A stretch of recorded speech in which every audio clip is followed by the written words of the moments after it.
Welcome to my channel Sharif Singh blog. তো সবাই কেমন আছেন? আশা করি ভালো আছেন। তো আমিও ভালো আছি।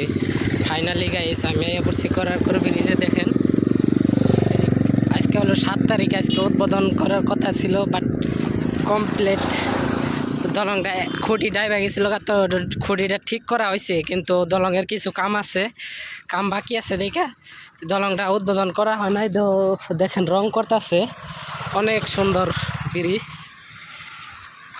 তো এটা হলো করারপুর ব্রিজ দেখেন। তো এই জন্য খুঁটি ডাইবা গেছিল গা, ভাঙা দেখা যাইতেছে। তো ভাঙা ঠিক হয়েছে এখন, কিন্তু কালার করতেছে, রং করতেছে, তার জন্য কি ব্রিজটা উদ্বোধন করে নাই। আজকে করার কথা ছিল আমার শেরমান আলী স্যারে। তো দেখেন এই অল্প কাম বাকি আছে, ব্রিজটা কিন্তু ইতিমধ্যে উঠানো হয়েছে। এটাই হচ্ছে ব্রিজের ভাঙা। তো দেখেন অল্প কাম বাকি আছে, তার জন্য এটা উদ্বোধন করা হয় নাই।